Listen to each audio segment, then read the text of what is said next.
예배 끝나고 나서 한번 가서 보세요. 항상 양가 감정이 들죠. 아이를 보면서 참 너무 예쁘고 귀엽고 좋다. 세상에 아이가 없는 세상은 그 자체가 종말이다라는 생각이 들면서 이 아이를 또 어떻게 키워야 되나. 이 아이는 어떤 세상을 살아가게 될까 걱정이 또 앞섭니다. 쓸데없는 걱정이 되었으면 좋겠어요. 그렇죠? 예, 오늘 우리가 지금까지 하나님이 어떤 분이신가, 특별히 이제 신학적으로 하나님의 속성이라고 얘기를 해요. 뭐 하나님의 특성이라기도 하고, 뭐 성격이라는 표현은 잘 안 쓰는데 어떤 하나님이 가지고 있는 어떤 특성들에 대해서 같이 이제 생각을 해보고 있는데, 지금까지 7개를 다뤘고요. 오늘 8번째입니다. 그래서 특성들, 이 속성들은 오늘로 8개를 이제 마무리하고요. 다음 주는 종합편을 할 겁니다. 그래서 일단 1차적으로는 이 정도 합니다. 물론 더 하려면은 한 20여 개 정도를 더 해야 되는데, 다음에 좀 한참 시간이 지나서 잊어버릴 때쯤 됐을 때 그때 다시 돌아오도록 하겠습니다. 오늘은 우리가 다뤘던 속성 중에서 어떤 면에서는 제일 어려운 속성을 다룹니다. 하나님의 단일성이라고 이야기를 하는데요. 그래서 단일성인데 이거를 뭐 표현을 단일하신 하나님인데 이게 썩 적합한 표현은 아니에요. 그러니까 하나님은 단일하다. 영어로 한다면 심플하다. simplicity 이렇게 표현을 해요. 이게 그냥 들으면 이게 도대체 무슨 뜻일까 싶기도 한데요. 일단 같이 좀 따라가면서 생각을 좀 해보죠. 그러니까 하나님은 성경을 보면 이제 다양한 모습을 보게 됩니다. 예를 들어서 구약 성경을 보면 노아의 시대에 하나님께서 이 땅에 있는 모든 생명체들을 다 멸절시키셨죠. 그러니까 인간들이 죄를 범하면서 그들을 그냥 남김없이 쓸어버리셨어요. 뭐 지금도 여기에 대해서 불편한 감정을 갖고 있는 사람들이 많아요. 어떻게 하나님이 그러실 수 있냐. 너무 지나친 거 아니냐. 다윗 시대의 이야기를 좀 넘어가게 되면 다윗 왕이 빼앗겼던 법궤를 예루살렘을 가지고 들어옵니다. 가지고 들어오는데 이제 소에 싣고서 가지고 오는데 소가 갑자기 이제 움직이면서 그 법궤가 떨어질 상황이 처한 거예요. 그래서 그걸 호위하던 우사라고 하는 사람이 떨어지면 안 되니까 그걸 붙잡은 거죠. 어떻게 됩니까? 하나님께서 우사를 바로 죽여버렸어요. 왜냐하면 법궤는 오직 제사장들만 옮길 수 있거든요. 근데 우사는 제사장이 아니었어요. 그래서 그 규정을 어겼다고 하나님께서 그 자리에서 바로 죽여버려요. 그거 너무 심한 거 아니에요? 그럼 법궤가 떨어져서 박살나면 누가 손해? 우사는 아무 상관없어요. 우사는 뭔가 도와주려고 했는데 그 결과가 너무 비극적인 것이죠. 구약 성경을 보면 이런 내용들이 많이 나옵니다. 좀 불편해요. 근데 신약 성경을 넘어가면 상반된 모습이 나오죠. 베드로가 예수님을 3번이나 부인을 했어요. 나중에 저주까지 합니다.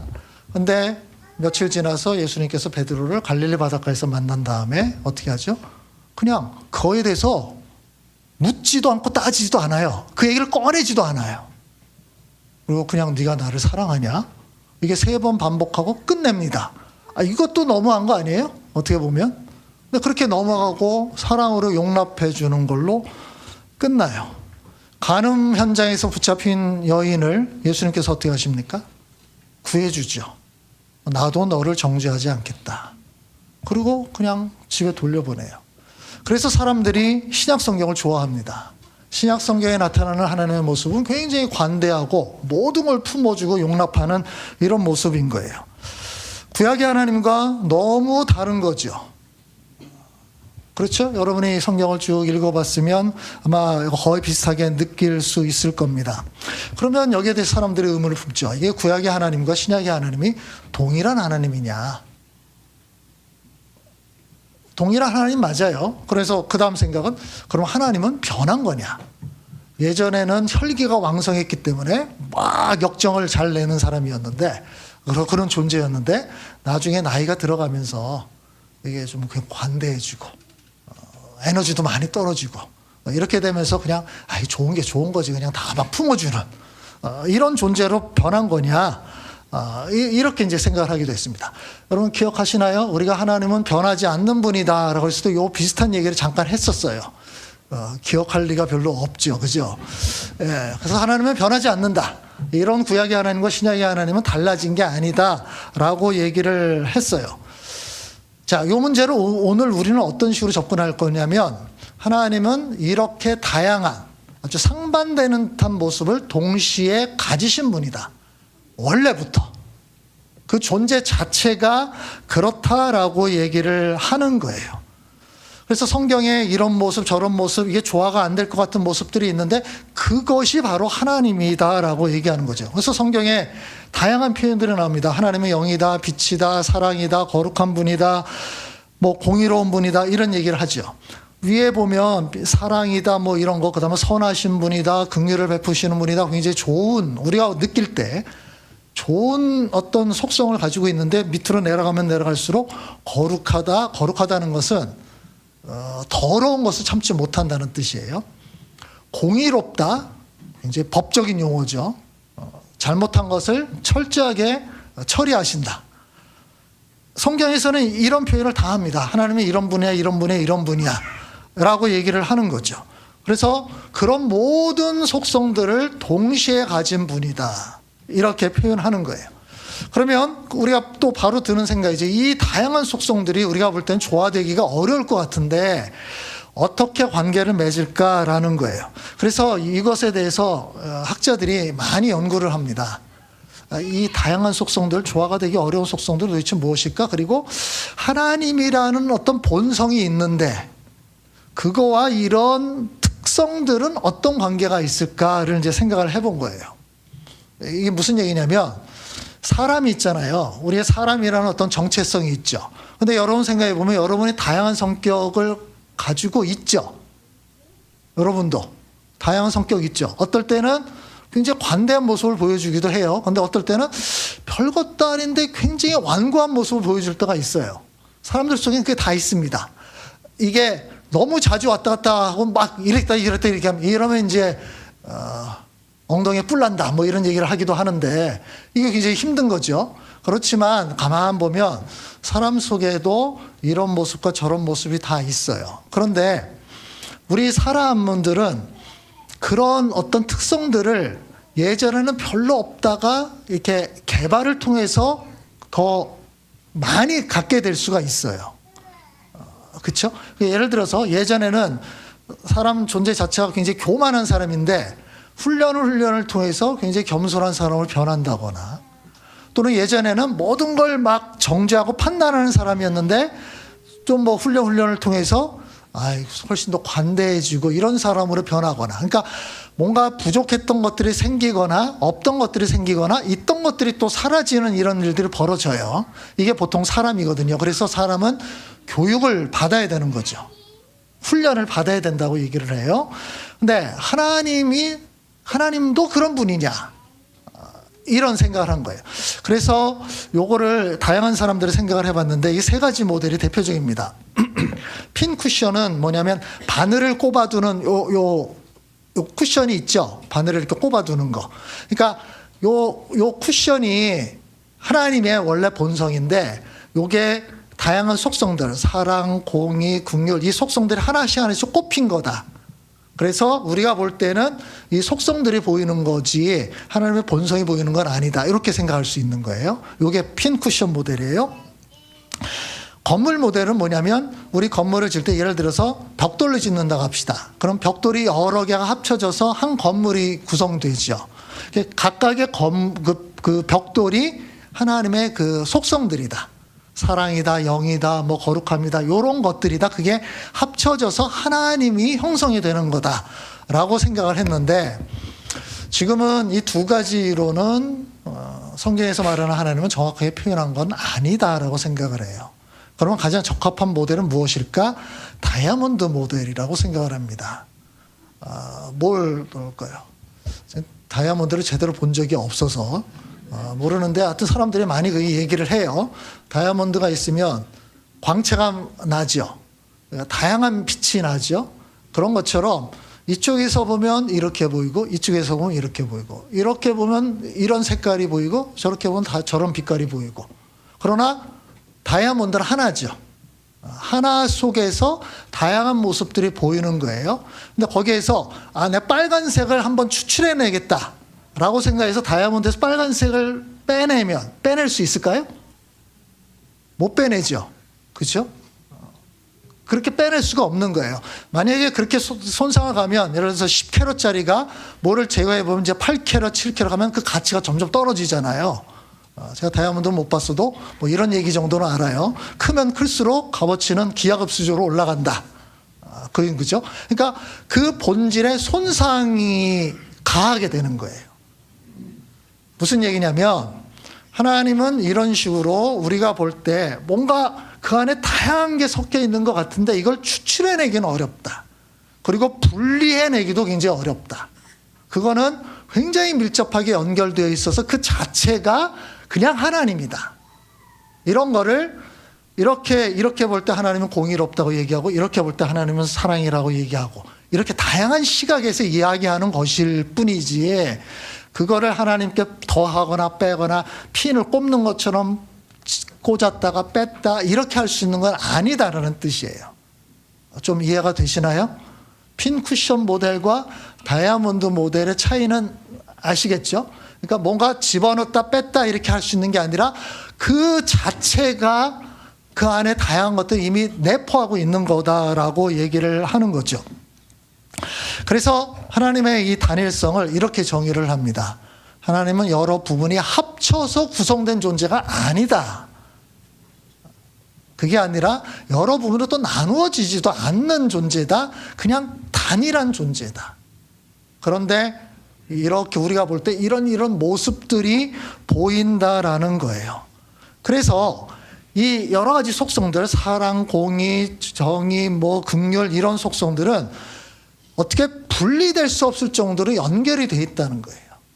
그래서 사랑 속에는 공의도 들어가 있고 하나님의 긍휼하심 속에는 하나님의 거룩하심도 들어가 있고 이게 막 서로 얽히고 설키 그냥 하나니까. 그러니까 이쪽에서 보면 하나님의 사랑이 더 크게 보이고 이쪽에서 보면 하나님의 공의가 더 크게 보일 뿐이에요. 요만큼이 공의고 요만큼이 사랑이 아니에요. 그냥 하나예요. 하나인데 다양한 모습으로 보인다라고 얘기를 하는 거예요. 이해가 되셨죠? 제가 최대한 이해가 될 수 있는 만큼 좀 설명하려고 애를 쓴 건데 됐다고 생각해 봅시다. 그런데 성경에는 다양한 속성들이 나옵니다. 사랑과 공의와 긍휼과 거룩하심과 이렇게 나오는데 이게 왜 나타나느냐는 거예요. 그건 뭐냐면 우리를 위해서인 거예요. 이게 두 분 다 우리를 위해서 우리의 관점에서 그렇게 보이기 때문에요. 그러니까 하나님이 그냥 혼자 계실 때는 그런 것들을 얘기할 필요가 없어요. 그런데 피조물과 관계를 맺을 때 어떨 때는 사랑이라는 특성이 두드러지게 나타나고 어떨 때는 공의가 두드러지게 나타나는 거예요. 그렇게 관계를 맺을 때에 따라서. 요거는 우리 사람들의 삶과 좀 유사하죠. 그러니까 여러분이 부모가 자식을 대할 때 주로 드러나는 어떤 속성들이 있어요. 근데 그 부모가 친구들을 만날 때 드러나는 속성은 조금 다르죠. 성격은. 이게 좀 달라요? 직장에 가서 직장 상사를 대할 때 모습은 또 다르죠. 그렇죠? 이게 관계에 따라서 나타나는 모습이 달라요. 이런 부분에 있어서는 지금 하나님의 단일성과 좀 유사합니다. 그러니까 하나님의 단일성은 하나님의 다양한 속성들은 하나님이 피조물과 관계를 맺을 때 주로 드러나는 모습들을 이야기한 거다. 그러니까 그렇기 때문에 우리가 하나님을 알아가자. 그럼 하나님의 본성의 본질을 우리가 정확히 모릅니다. 하나님은 우리와 같은 피조물이 아니니까. 그래서 하나님을 알아가자라는 말은 다른 말로 한다면 하나님의 사랑을 알아가자. 하나님의 긍휼하심을 알아가자. 하나님의 공의로움을 알아가자. 이렇게 알아가는 거예요. 각각에 대해서 알아가서 그게 모이면 하나님의 좀 더 완전한 모습을 알아가게 된다라는 거죠. 그래서 그런 측면에서 우리를 위한 배려라고 볼 수가 있는 거죠. 자, 이제 조금 더 깊이 들어가 보도록 하죠. 하나님의 본성과 여러 가지 속성들인데, 제가 요거는 지금 설명을 했습니다. 사람은 어떤 사람이라는 정체성이 있어, 아이덴티티가 있는데 거기에 여러 성격들이 들어왔다가 나갔다, 이렇게 된다 그랬죠. 교육과 훈련을 통해서 없던 게 생기기도 하고요, 또는 있던 것들이 경험을 통해서 사라지기도 하고요. 예를 들어서 처음에는 굉장히 순진했던, 모든 사람들의 행동을 선의로 해석하는 사람들이 있어요. 그런데 한번 된통 당하고 나면 어떻게 됩니까?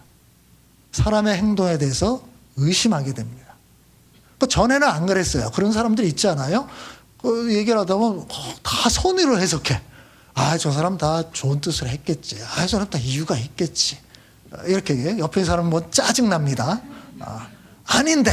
근데 그런 사람들이 있어요. 혼자 성인군자가 된 것처럼. 근데 원래 본성이 그런 사람들이 있거든요.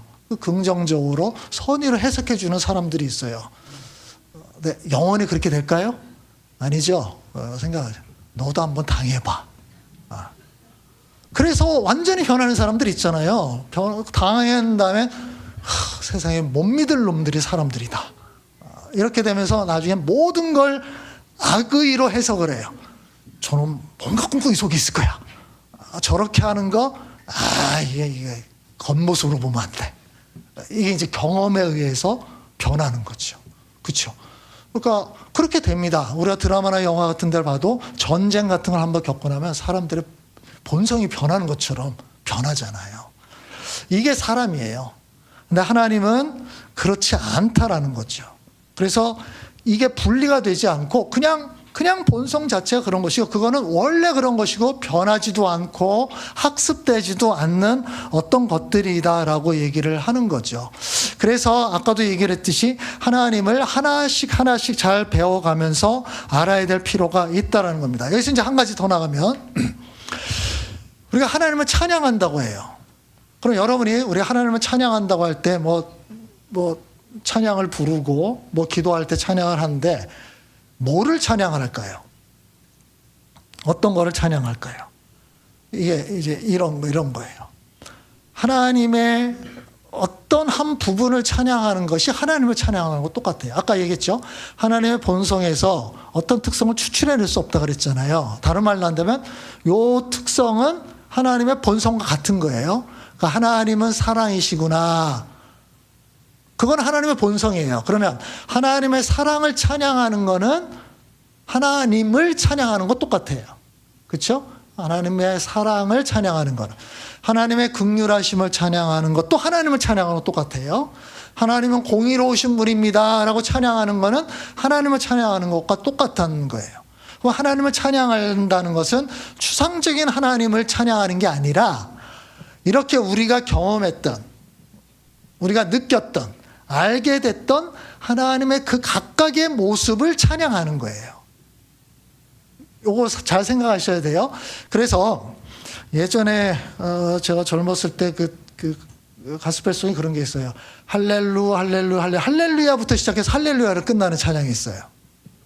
혹시 아시나요? 다른 가사 없어요. 그냥 할렐루야로 시작해서 할렐루야로 다 끝나. 할렐루야가 무슨 뜻이죠? 여호와를 찬양하라. 그래요. 굉장한 거죠. 여호와를 찬양해, 여호와를 찬양하라. 굉장히 좋은 찬양입니다. 근데 조금 더 좀 생각해 보면 별로 그렇게 썩 좋은 찬양은 아니에요. 하나님을 찬양하래요. 뭘? 이게 그냥 너무 추상적인 거야. 하나님을 그런 게 아니라 되게 우리가 찬양할 때는 이런 거예요. 우리가 누군가를 칭송할 때도 그렇잖아요. 그렇죠? 너는 대단한데? 누군가를 칭찬할 수 있잖아요. 이게 대단한데?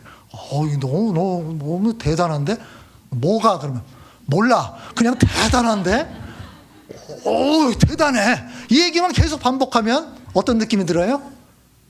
나를 좀 놀리고 있나? 이런 느낌 들지 않아요? 궁금해지잖아. 뭐가 대단하냐. 이 구체적인 것들을 알고 싶은 거잖아요. 도대체 나의 내가 뭘 잘했길래. 이제 막 생각하겠죠. 근데 그 얘기는 한마디도 안 해. 그냥 대단하대. 대단한데? 볼 때마다, 와, 대단한데? 근데 뭔지에 대해서는 얘기 안 해줘. 비슷한 느낌이에요. 하나님은 찬양, 할렐루야, 할렐루야 하는데 하나님은 나를, 왜? 네가 나를 왜 찬양하는데? 근데, 그건 난 모르겠고요. 그냥 하나님 찬양해야 되니까 내가 할렐루야, 할렐루야 외칩니다. 이런 느낌이에요. 이해가 되시나요? 그래서 찬양을 할 때는 좀 더 구체적으로 들어가야 돼요. 무엇을 찬양하냐. 성경을 보면 그 내용들이 다 들어가 있습니다. 하나님의 긍휼하심을 찬양하라. 하나님의 자비하심을 찬양하라. 세상의 악한 자들을 심판하시는 하나님을 찬양하라. 구체적인 내용이 들어가 있는 거예요. 그렇게 가는 거예요. 그래서 우리가 하나님을 이게 하나 찬양할 때는 조금 더 내용을 생각하고 그 내용을 담는 것이 굉장히 중요하다라고 생각을 하면 되겠고요. 다시 또 약간 반복되는 거지만 한 단계씩 좀 더 들어가고 있습니다. 하나님의 속성들은 구분될 수 있지만 분리될 수는 없다라는 거죠. 무슨 얘기냐면 사랑이라는 거와 공의라는 게 있으면 우리는 지금 사랑과 공의를 약간 조금 구분해서 이야기를 하잖아요. 근데 이것이 결합이 돼 있어요. 분리시킬 수는 없어요. 그러니까 이런 것들 우리가 말을 할 때는 하나님의 사랑에 대해서 이야기를 해보자. 그럴 수는 있어요. 하나님의 속성 중에 사랑이 있으니까. 근데 사랑만을 딱 떼어놓고서 얘기를 할 수 없어요.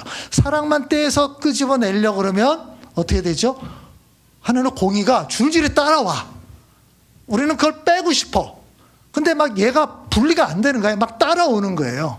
그래서 하나님의 사랑에 대해서 이야기할 때는 필연적으로 하나님의 공의도 얘기할 수밖에 없어. 근데 공의를 얘기를 안 하게 되면 겉모습만 보고 얘기하는 거예요. 이걸 대표적으로 보여주는 것이 무엇입니까? 예수님의 십자가죠.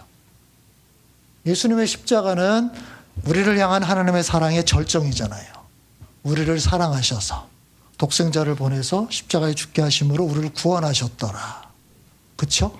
하나님의 사랑이 대표적으로 나타나 있는 사건입니다. 사랑만 있어요? 예수님의 십자가에 사랑만 있어요? 예수님이 왜 죽었어요? 하나님의 심판을 받아서 죽은 거잖아요. 하나님의 공의가 있는 거잖아요. 거기서 하나님의 공의와 정의, 심판을 보지 못하면 이건 이상한 게 돼버려요. 사랑 이면에 공의가 있는 거야. 나는 사랑만 끄집어내고 싶은데 뒤에 보니까 뭔가 시꺼먼 게 따라오는 거예요. 하나님의 공의가 떡 버티고 있는 거죠. 이런 측면에서 구약의 하나님과 신약의 하나님은 전혀 대립되지 않습니다. 우리 오늘 첫 번째 부분에서 이 얘기를 했었죠. 구약의 하나님은 굉장히 무서운 하나님 이렇게 보이고 신약의 하나님은 굉장히 사랑의 모습, 긍휼의 모습으로 나타난다고 했는데 그렇지 않아요. 성경을 자세히 살펴보면 구약에도 사랑의 모습이 나타납니다. 떠오르는 게 있지 않아요? 구약에 나타나는 사랑의 모습들. 이스라엘 백성들이 하나님의 은혜를 그렇게 많이 받았는데도 계속 배반하잖아요. 하나님이 계속 참아요. 계속. 정말 지겨울 정도로 참습니다. 여러분 구약 성경 읽으면서 그런 생각 들어본 적 없어요? 나 같았으면 이스라엘 백성들 그냥 이미 끝냈어. 참는데도 한계가 있지. 그리고 진짜 다른 백성들을 선택하면 되잖아요. 근데 하나님이 끊임없이 참아요. 그래서 지금도 어떤 사람들은 지금의 그 이스라엘 그 국가와 유대인들이 바로 아브라함의 그 하나님의 축복을 계승한 사람들이다라고 주장하는 사람들이 여전히 있어요. 이게 신학적으로 틀린 얘기입니다. 근데 여전히 그렇게 주장하는 사람들이 있다는 것은 하나님께서 그 민족을 완전히 없애지 않은 것 때문이잖아요. 그렇죠? 완전히 없애버렸다면 지금 그런 얘기가 나올 필요가 없잖아요. 근데 어떻든 그 민족이 계속 살아남아 있는 거예요. 하나님께 그렇게 많은 잘못을 범했음에도 불구하고. 구약 성경에는 이런 이야기들이 너무 많아요. 용서하시고 받아주시고 참아주시고 하는 내용들이에요. 그럼 신약 성경에는 하나님의 무서운 모습이 없을까요? 어떤가요? 떠오르는 생각이 뭐가 있을까요? 사도행전에 보면 나오죠. 아나니아와 삽비라. 바나바가 자기의 밭을 다 팔아서 하나님께 드렸습니다. 헌금을 했어요. 그래서 온 교회가 막 칭찬을 했죠. 와, 대단한 사람이다. 그래서 그걸 따라하려던 사람은 아나니아와 삽비라는 부부였어요.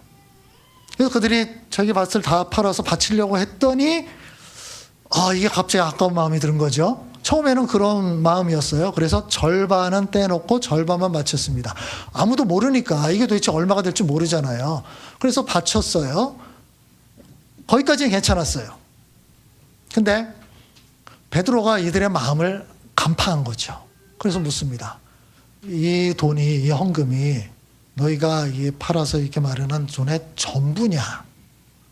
그랬더니 아나니아와 삽비라가 아마 순간 당황했을 것 같아. 그래서 이제 여기서 이제 1초, 2초간 이게 바로 그 순간의 선택이 인생을 좌우한다가 이런 것 같아. 그 1초, 2초 순간에 어떻게 판단하느냐에 따른 건데 어떻게 답을 합니까? 맞습니다. 우리가 판 전액 맞습니다. 이게 아나니아 먼저 그랬어요. 나중에 삽비라가 들어옵니다. 동일한 질문을 합니다. 삽비라도 동일하게 답을 해요. 어떻게 했죠? 하나님께서 베드로가 바로 죽여버려요. 그 사람은 그냥 직사를 해버렸어요. 이게 너무 심하지 않아요? 지금 성령의 운동이 일어나면서 교회가 막 부흥하고 이럴 때 은혜가 넘치는 시대예요. 막 이런 시대인데 갑자기 하나님의 심판에 임해서 그래도 뭔가 좋은 거를 하려는 사람이었잖아요. 다른 대부분의 사람들은 그런 거 아예 꿈도 안 꿨는데 이 사람은 자기의 재산을 팔아서 하나님께 바치려는 좋은 마음이 있었는데 그거 거짓말 한 번 했다고 죽여버려요. 하나님은 과거나 현재나 동일하신 분이에요. 뜨끔하시라고 말씀하는 2000년 전에 이렇게 하신 하나님, 지금 이게 신약시대죠? 구약시대 아니잖아요. 신약시대에서 긍휼하시고 사랑의 하나님만 본다는 거는 어떤 거는 눈을 뜨고 보고 어떤 거는 눈을 감고 보는 거예요. 여러분 성경 읽을 때 그런 경향이 있지 않아요? 막 읽다가 어느 순간 괜히 빨리 막 읽어 넘어가려는 불편한 어떤 부분들, 그런 게 있어요. 읽다 보면 불편한 부분들이 나와요. 그러면 그걸 또 너무 건너뛰면 너무 속 보이는 것 같아서 그냥 빨리 막 읽어요. 생각 없이 읽어갑니다. 그리고 이제 다 읽었대요. 구약 성경을 읽을 때도 이런 경향이 있는데 신약 성경을 볼 때도 그러대요. 무슨 얘기입니까? 구약의 하나님과 신약의 하나님은 전혀 다르지 않아요. 동일해요. 다만 구약 성경에는 어떤 부분이 좀 더 두드러지게 나타날 뿐이고 신약 성경에는 또 다른 부분이 좀 더 두드러지게 나타날 뿐이라는 거예요. 그래서 하나님의 한 가지 속성을 다른 속성보다 더 중요하게 여기는 것은 잘못입니다. 그렇게 하면 안 돼요. 하나님의 속성들에는 서열이 있지 않습니다. 모든 속성들은 동등한 가치를 지니고 있습니다. 이거 꼭 기억하세요. 하나님의 모든 속성에 서열이 있지 않다라는 거예요. 근데 사람들은 자신의 성향과 현재 위치에 따라 좋아하는 속성이 있어요. 그리고 그것을 앞에 세우기를 또 좋아해요. 예를 들어서 율법적인 사람이라고 얘기를 할까요? 뭔가 규정을 좋아하는 사람들이 있죠. 이게 MBTI라면 TJ적인 성향이 좀 가까울 수 있어요. 항상 그런 건 아닙니다.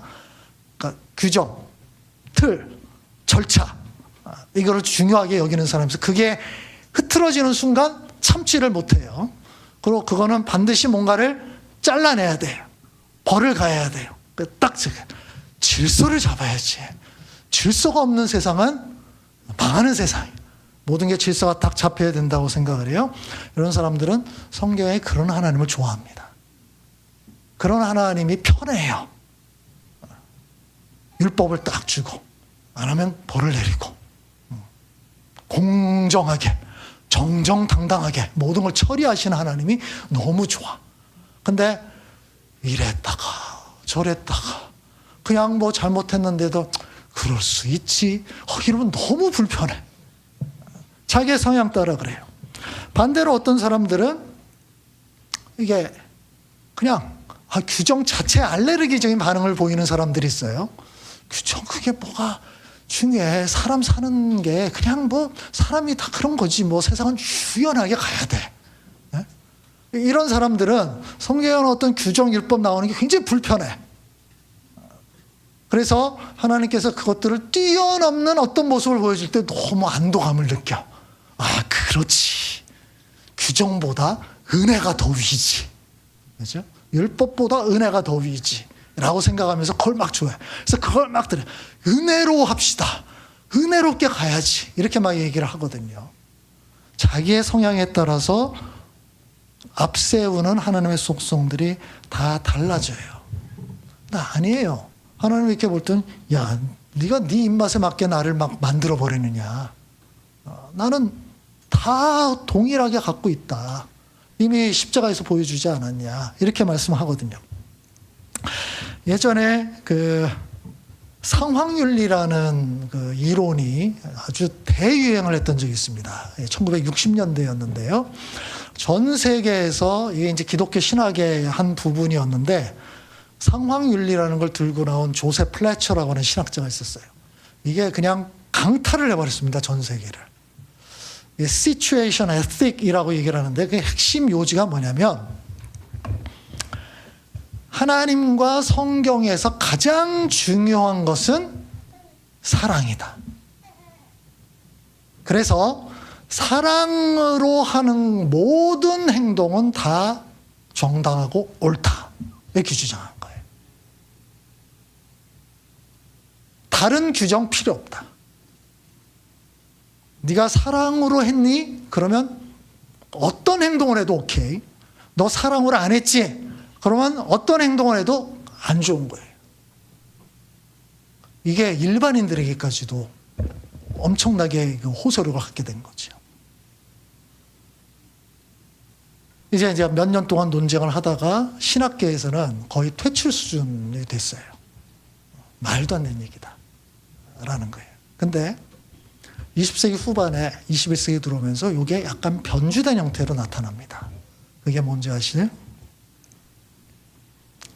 Love wins예요. 똑같은 얘기예요. 많이 들어보셨죠? 사랑이 이긴다. 그렇죠?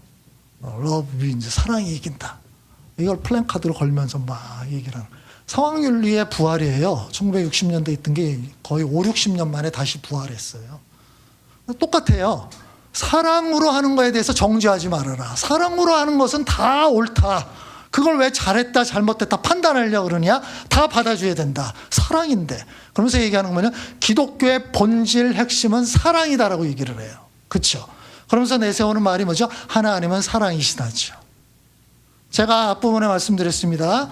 하나님은 사랑이시다라는 구절도 있지만 하나님은 공의로운 분이다라는 구절도 있다 그랬죠. 그렇죠? 하나님은 거룩한 분이라는 얘기도 있었죠.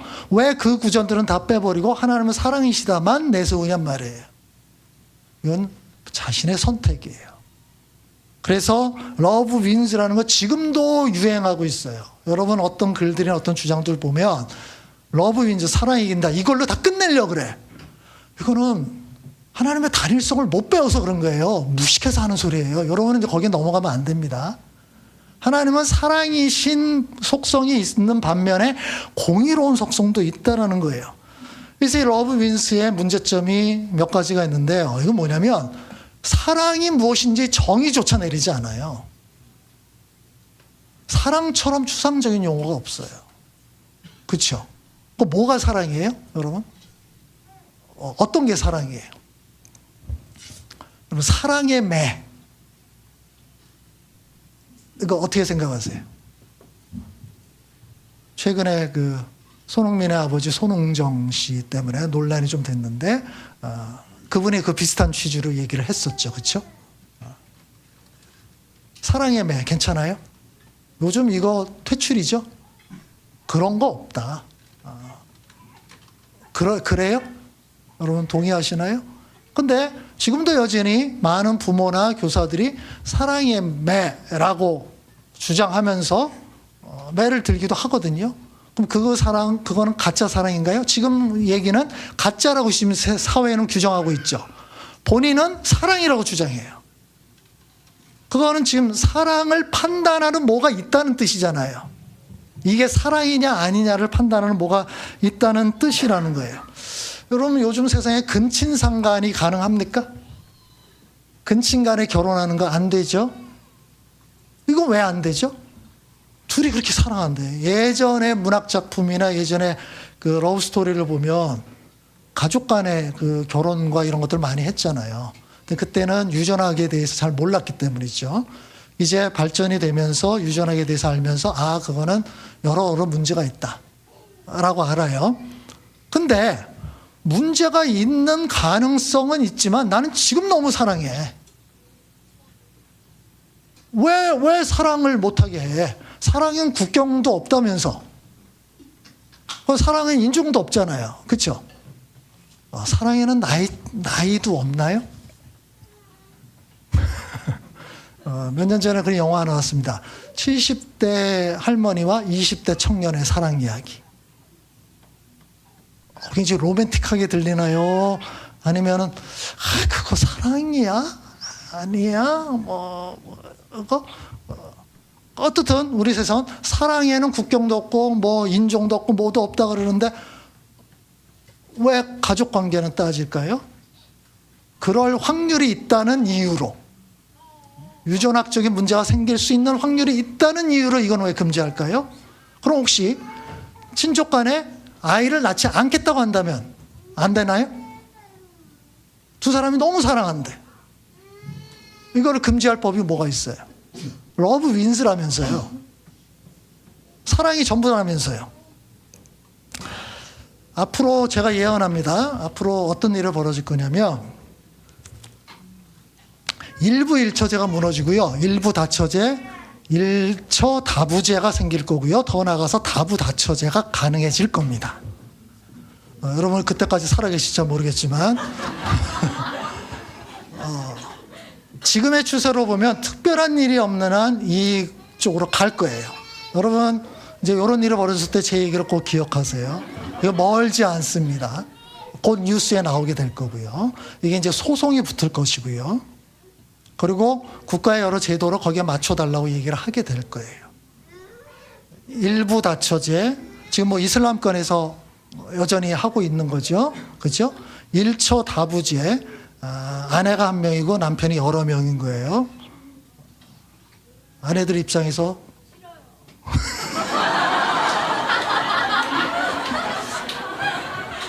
아니 돈 벌어오는 담당, 부엌 담당, 육아 담당 왕비처럼 있으면 좋지 않아요? 다부다처, 여러 명의 남자와 여러 명의 여자가 한 가족을 이루어요. 이걸 폴리아모리라고 얘기를 해요. 다중연애. 이거 왜 안 돼요? 왜 한 사람과 한 사람만 사랑해야 돼요? 아니 다 사랑한다는데, 다 사랑한다는데 뭐가 문제예요? 이쪽 추세로 계속 갈 겁니다. 러브 윈즈라는 것이 자리를 잡게 되면 막을 수 있는 게 없어요. 계속 가게 됩니다. 계속 어디까지 가게 될지 몰라요. 그러니까 제가 여러분이 이런 얘기를 했는데 벌써 여러분 생각 속에 그래도 뭔가 제한과 규정이 있어야 되지 않겠는가라는 생각이 막 들게 되죠. 자, 어떤 재판관이 있어요. 자기 가족이 재판에 연루됐어요. 근데 그 가족을 너무 사랑해. 그래서 그 가족을 사랑하는 마음으로 그렇게 판결을 내리면 괜찮아요? 사랑으로 했어요, 분명히. 아까 상황윤리, 러브 윈즈. 너무 사랑하기 때문에. 그걸 그렇게 해야 되는 거잖아요. 그렇죠? 근데 이걸 여러분 용납해야 하나요? 용납 못하죠. 왜? 사랑이라는 걸로 전부 다 끝나지 않는다. 그것도 다른 무엇에 의해서 규정을 받는다라는 생각이 있잖아요. 그죠? 공의, 정의, 공정함, 뭔가 있다라는 생각이 있잖아요. 이렇게 깊이 들어가지 않고 상황윤리나 러브윈스는 그냥 표피적인 얘기를 합니다. 이 사랑이라는 얘기가 우리 시대에 모든 걸 다 잡아먹는 대표적인 용어가 돼버렸기 때문에 그래요. 굉장히 감상적인 용어가 돼버렸어요.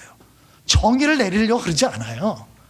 정의를 내리려고 그러면 뭐 사랑의 정의를 내리려고 그러느냐. 사랑은 사랑 그 자체로 좋은 거다. 이런 말도 안 되는 얘기가 어디 있어요. 근데 갈수록 그렇게 돼가고 있는 거예요. 근데 더 중요한 문제는 성경에서는 하나님을 사랑이심과 동시에 공의로운 분이라고 얘기를 하고 그것에 기초해서 여러 지침을 줍니다. 사랑은 마치 지침이 없는 것처럼 생각을 해요. 내가 사랑으로 행하면 모든 게 가능하다. 지침이 필요 없는 거예요. 그런데 여러분 잘 보세요. 요한일서에서 요한서도가 뭐라 그럽니까? 뭐예요? 하나님을 사랑하는 건 뭐다? 그 계명을 지키는 거래요. 하나님에서 나오는 계명은 여러분 그냥 생각하면 된다. 10계명 생각하시면 되고 신약성에도 사도 바울이 여러 그 계명 비슷한 걸 줬잖아요. 너희는 이러면 안 된다, 저러면 안 된다 이런 걸 막 줬잖아요. 그것들이에요. 하나님을 사랑한다 그러면 하나님이 원하는 것을 하는 거야. 근데 하나님이 원하는 거를 계명이라는 형태로 우리에게 줬어. 그건 추상적인 게 아니라 구체적인 거야. 그렇게 된 거예요. 이렇게 연결된 겁니다. 그러면 하나님을 사랑하기 위해서는 추상적으로 하나님 사랑해 하고 내 멋대로 행동하는 게 아니라 제가 하나님을 사랑하기 때문에 하나님이 원하는 대로 살겠습니다. 행동하겠습니다. 이런 거죠. 그렇죠? 이렇게 연결이 되는 거예요. 그러면 바로 상황윤리가 비판받아서 가장 주된 이유가 이것 때문인데 지금 러브 윈즈도 똑같은 거예요. 규정을 무시하면 안 돼요. 하나님께서 규정을 줬다는 거예요. 나를 사랑하는 것이 뭔지 아니? 이렇게 하는 거야. 그렇게 하면 내가 너무 좋을 것 같아.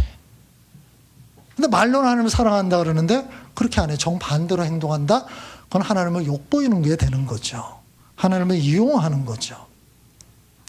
그래서 결론은 뭐냐면 성경에 보면 또 오래 살다 보면 다양한 속성들 마치 대치되는 듯한 속성들이 나오는데 우리는 이것을 서열을 매긴다거나 하나를 버리고 하나만 잡는다거나 이렇게 하면 안 돼요.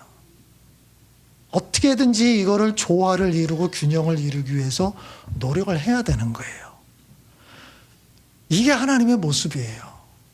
하나님은 우리에게 사랑을 보여주실 때도 있지만 그 사랑 뒷면에는 공의로운 모습이 있어요. 내가 너를 사랑한다. 근데 네가 이렇게 해야 될 것들이 있다. 그걸 같이 가는 거예요. 여러분 가정에서 자녀를 교육시킬 때도 그러지 않습니까? 무조건 사랑한다고 모든 걸 다 용납하지 않잖아요. 선이 있잖아요.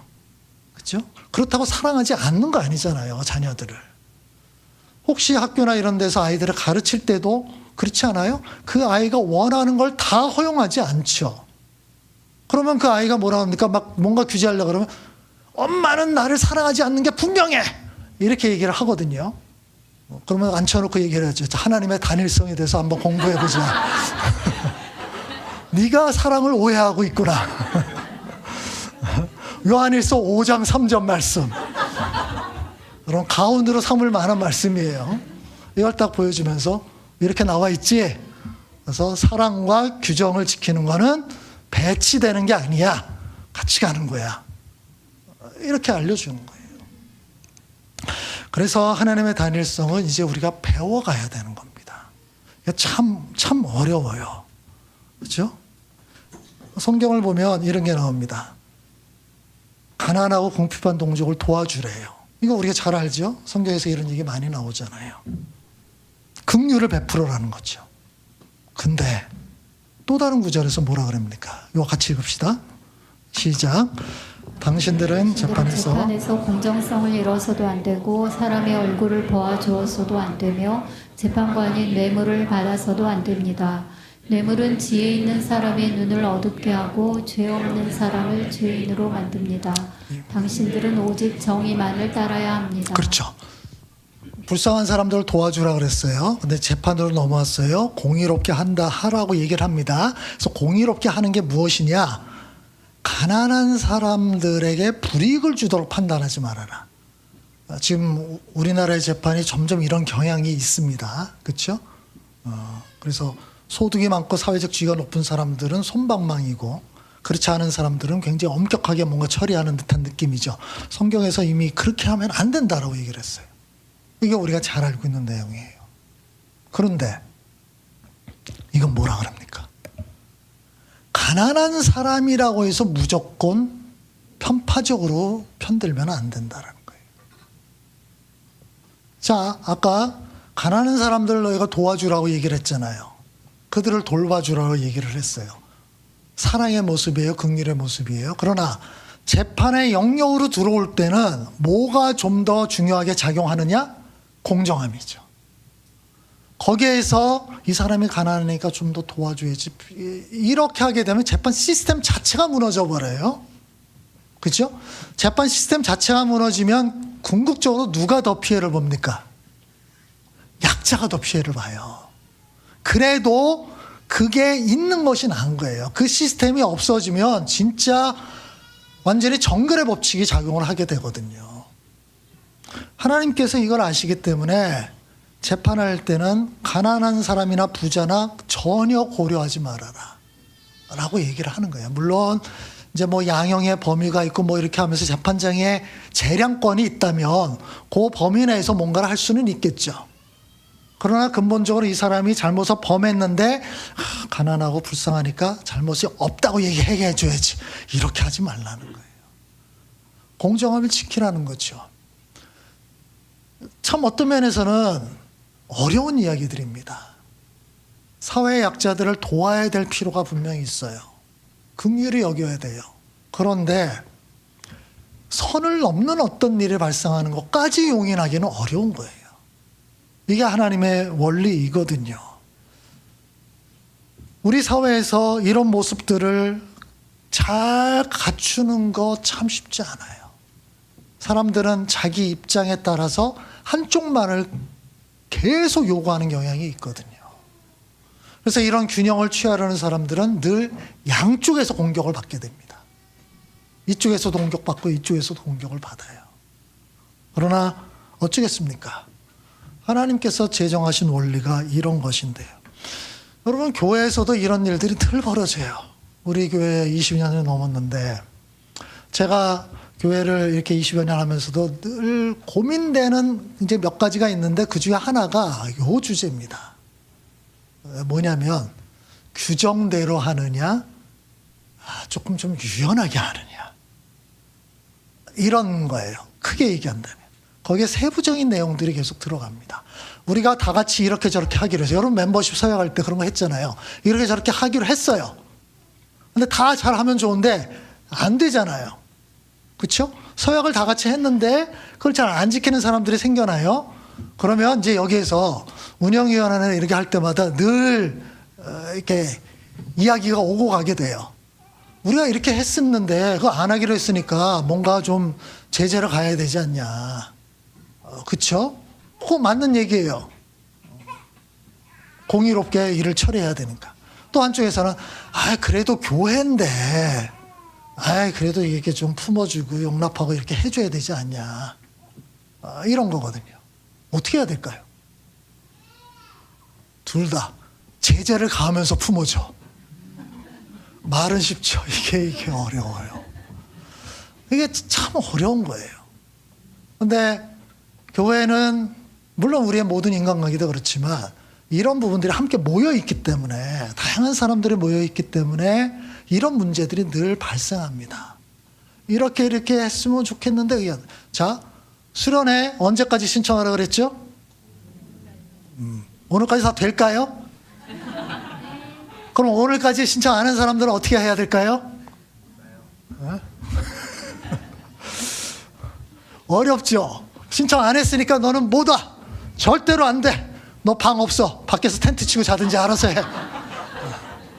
이렇게 해야 될까요? 그래도 늦게나마 가고 싶은 마음이 생겼는데, 우리 준비팀이 좀 어려워도 아이도 품어줘야 되지 않냐. 그렇죠? 다 이슴직한 얘기들이에요. 어떻게 해야 될까요? 참 어려워요. 우리가 성경을 쭉 공부하면서 이런 것들의 지혜를 좀 배워야 돼요. 제가 뭐 여기서 이렇게 해야 된다, 저렇게 해야 된다 이렇게 말을 할 수는 없고요. 이게 늘 고민 속에 있다. 그러면 하나님께서 이거를 어떻게 하시는가를 좀 보면서 우리도 이렇게 대립되는 상황을 지혜롭게 처리할 수 있는 방법들을 좀 찾아야 된다. 고민해야 된다.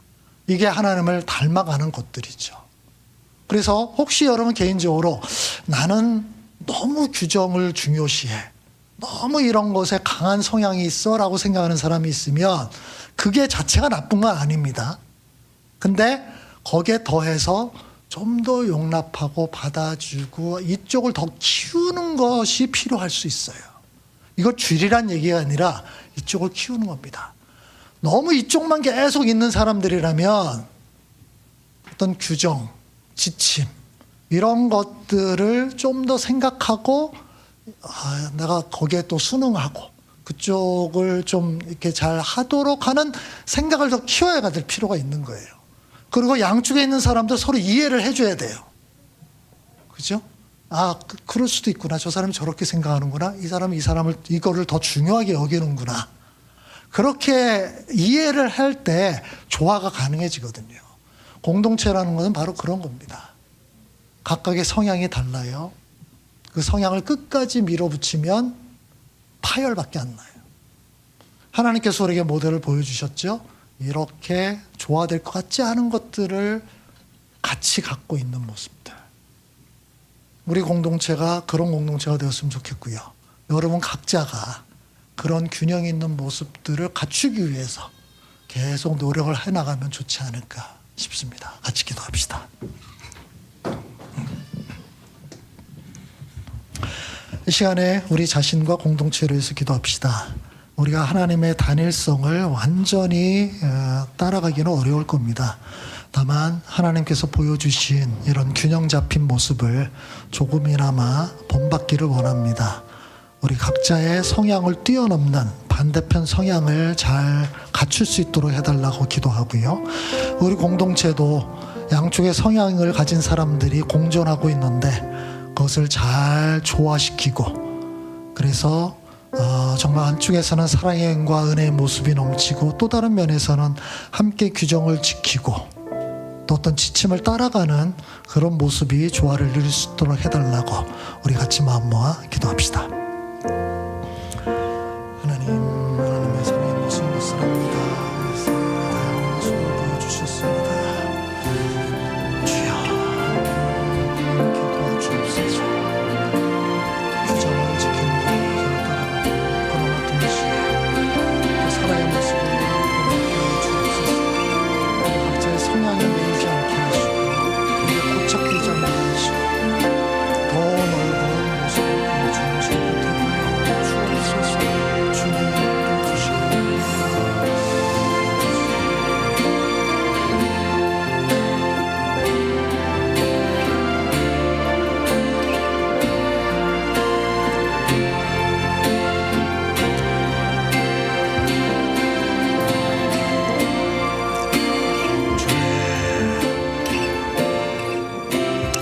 하나님, 우리는 우리의 성향을 따라서 모든 걸 판단하고 또 재단하는 그런 경향이 있습니다. 우리가 그런 모습에만 너무 매이지 않도록 도와주시고 우리와 상반되는 어떤 특성들, 그런 성격들에 대해서도 마음을 열고 또 받아들이고 훈련할 수 있도록 도와주시기를 원합니다. 우리 공동체도 이렇게 다양한 성향의 사람들이 잘 조화를 이룰 수 있게 해주시고 서로를 이해하면서 또 서로를 배려하면서 또 서로를 통해서 배워가면서 하나님의 그 단일성의 모델을 잘 따라갈 수 있는 저희 공동체가 될 수 있도록 주님 은혜를 베풀어 주옵소서. 예수님의 이름으로 기도합니다. 아멘. 같이 일어나서 우리 파송